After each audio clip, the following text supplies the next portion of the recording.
Over the next 5 years, the average homeowner should be thinking more about their personal energy security for a couple reasons.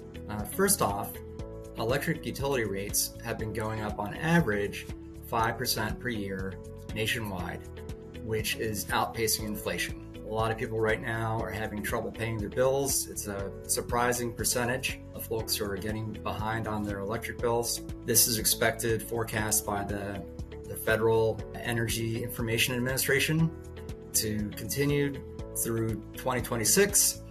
With the growing demand, data centers fueled by the artificial intelligence rush, there is great demand to increase the capacity of the electrical grid, which only is going to raise rates as we go into the future. Second thing to keep in mind is that tax credits, which homeowners could take advantage of for owning solar on their roof, those are ending projects that aren't completed by December 31st of this year. So if you're going to go solar and you want to buy your system, get in line, contact solar installers and get some quotes, and pick the best system so you can get on their schedule and get that installed by December 31st. If you decide it's better to go with a lease system or purchase the power every month under a power purchase agreement, you then have through the end of 2027 to have the system installed. For those two reasons, now is as good a time as ever to move forward with getting solar on your roof.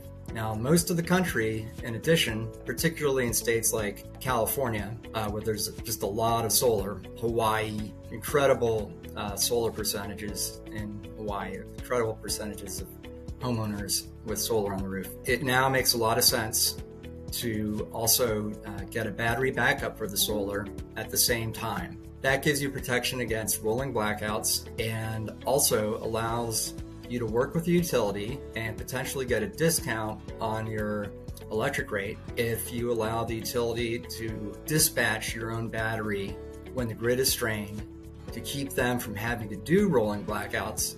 And so their utilities are willing to pay a healthy amount of money and rate discounts and other financial structures to kind of just a few times a year for perhaps just a few seconds up to 30 minutes, take advantage of all the batteries that are installed by homeowners.